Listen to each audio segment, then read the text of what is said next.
ఫిదా సినిమాతో తెలుగు ప్రేక్షకుల హృదయాల్లో చెరగని ముద్ర వేసిన నటి సాయి పల్లవి. ఆమె పోషించిన భానుమతి పాత్ర ఎంతగా ఆకట్టుకుందో తెలిసిందే. అయితే ఆ పాత్ర అంతగా పండటం వెనుక ఆమె అంకితభావం, పట్టుదల ఉన్నాయి.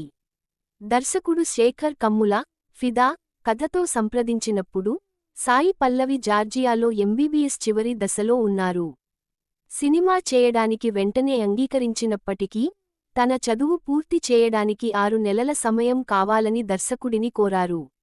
ఆమె నిబద్ధతను అర్థం చేసుకున్న శేఖర్ కమ్ముల అందుకు అంగీకరించారు. 2016లో డిగ్రీ పూర్తి చేసుకుని వచ్చిన సాయి పల్లవి ఆ తర్వాత ఫిదా కోసం సిద్ధమయ్యారు.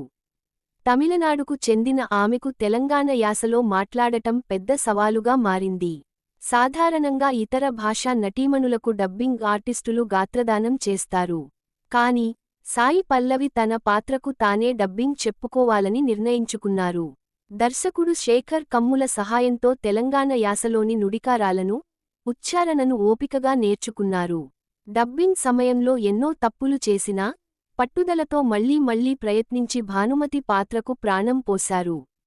ఆమె సొంత గొంతుతో పలికిన సంభాషణలకు థియేటర్లలో విశేష స్పందన లభించింది. ఈ డెడికేషనే ఆమెను తెలుగు ప్రేక్షకులకు మరింత చేరువ చేసింది.